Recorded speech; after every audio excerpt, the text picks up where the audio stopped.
Faisant leur plus grande percée dans le sud depuis le début de la guerre, les forces ukrainiennes ont repris lundi plusieurs villages lors d'une avancée menée par des chars le long de la rive ouest du fleuve stratégique Dnipro, ont confirmé des responsables ukrainiens et un chef russe installé dans la région.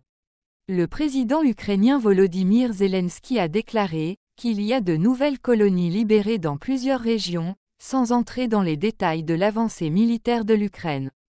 Selon les rapports russes, les forces ukrainiennes ont atteint Doudchany, à 40 km des lignes de front établies avant la contre-offensive ukrainienne, et dans les territoires fraîchement annexés par la Russie la semaine dernière. L'information est tendue, disons-le ainsi, car, oui, il y a effectivement eu des percées, a déclaré Vladimir Saldo, le dirigeant installé par la Russie dans les parties occupées de Kherson, à la télévision d'État russe, selon Reuters. Il y a une colonie appelée Doudchany, juste le long du fleuve Dniepr, et juste là, dans cette région, il y a eu une percée ukrainienne, a-t-il dit. L'armée russe a reconnu que les forces armées ukrainiennes avaient percé les défenses russes dans la région de Kherson. Il a déclaré que l'armée ukrainienne et ses unités de chars supérieurs avaient réussi à se faufiler dans la profondeur de notre défense, autour des villages de Zolota Balka et d'Alexandrovka.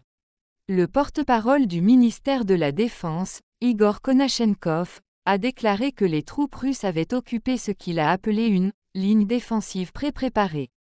Ils ont continué à infliger d'énormes dégâts de feu aux forces ukrainiennes, a-t-il affirmé. Ces commentaires sont un aveu que, 2 mois après son lancement, la contre-offensive du sud de l'Ukraine fait des progrès spectaculaires.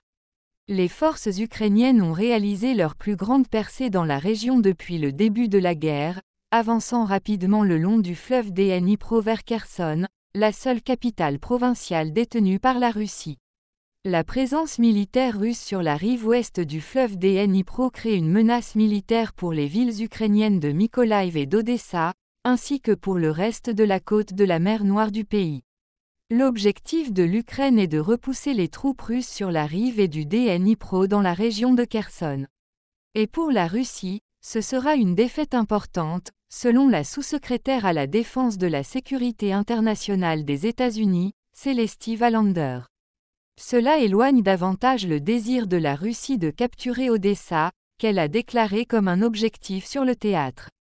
Et cela offre à l'Ukraine une meilleure position défensive pour réduire l'intensité des batailles féroces au cours de l'hiver à venir, a expliqué Valander. Couper les lignes d'approvisionnement. L'avancée sud vise les lignes de ravitaillement de 25 000 soldats russes sur la rive ouest du Dnipro. L'Ukraine a déjà détruit les principaux ponts du fleuve, obligeant les forces russes à utiliser des passages de fortune. Du côté nord-ouest du front de Kherson, l'artillerie ukrainienne a lourdement endommagé le pont Antonivsky, un lien vital pour les forces russes dans la ville. Une avancée substantielle en aval pourrait les couper complètement. Le fait que nous ayons percé le front signifie que l'armée russe a déjà perdu la capacité d'attaquer, et aujourd'hui ou demain elle pourrait perdre la capacité de se défendre, a déclaré Oleh Zdhanov, un analyste militaire basé à Kyiv. En termes d'importance en tant que plaque tournante logistique, en poussant ou par les Russes, en retombant dans le Kremina et en leur refusant l'utilisation de cet emplacement comme plaque tournante, cela a un impact sur la capacité de réapprovisionner les forces le long de la ligne de guet des troupes, un haut responsable militaire du département américain de la Défense a déclaré lors d'un briefing lundi. L'avancée le long du Dnipro rapproche les forces ukrainiennes de la ville de Nova Kakhovka, qui revêt une importance stratégique pour la Russie car elle se trouve à l'embouchure du canal qui alimente en eau douce la péninsule de Crimée occupée par la Russie. La chaîne a été fermée après que la Russie a pris la Crimée en 2014 et n'a rouvert qu'après que la Russie a capturé la majeure partie de la région de Kherson plus tôt cette année.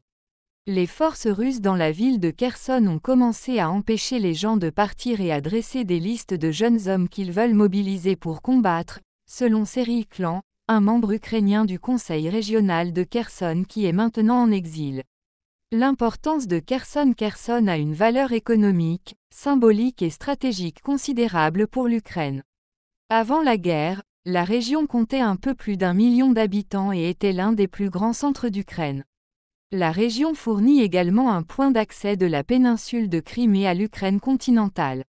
Kherson fait partie des 4 régions que le président russe Vladimir Poutine a annexées pour faire partie de la Russie, à la suite de soi-disant référendums organisés en les régions la semaine dernière. L'Ukraine et l'Occident ont dénoncé les résultats des référendums comme une imposture et ont refusé de les reconnaître. Bien que la Russie ne contrôle effectivement aucune des 4 régions, l'oblast de Kherson est le seul où elle détient une capitale provinciale. La perte d'une ville aussi importante s'avérerait être le plus grand gain militaire que l'Ukraine aurait depuis le début de la guerre, avec pour effet supplémentaire de jeter un doute sérieux sur les affirmations de Vladimir Poutine d'annexer la région. Récupérer une ville clé du sud de la Russie prouverait aux bailleurs de fonds occidentaux de l'Ukraine qu'elle peut utiliser tous les systèmes d'armes haut de gamme dont elle a été dotée avec succès, Ed Arnold, chercheur pour la sécurité européenne au British Military Think Reservoir Russie, a déclaré. Si, toutefois, l'offensive de l'Ukraine à Kherson échoue, les bailleurs de fonds occidentaux pourraient modifier leurs objectifs en Ukraine en faveur d'un règlement négocié avec la Russie, selon Arnold. Alors que l'Europe se dirige vers l'hiver, la fin de ce qu'Arnold appelle la saison des combats, les deux parties prendront du temps pour reconstituer leurs forces et leurs armements et repenser leur stratégie à plus long terme. Le succès ukrainien à Kherson jetterait les bases d'une contre-offensive, plus large, au printemps, renforçant le moral et le contrôle dans le sud tout en rassurant les Alliés sur les capacités de l'armée ukrainienne.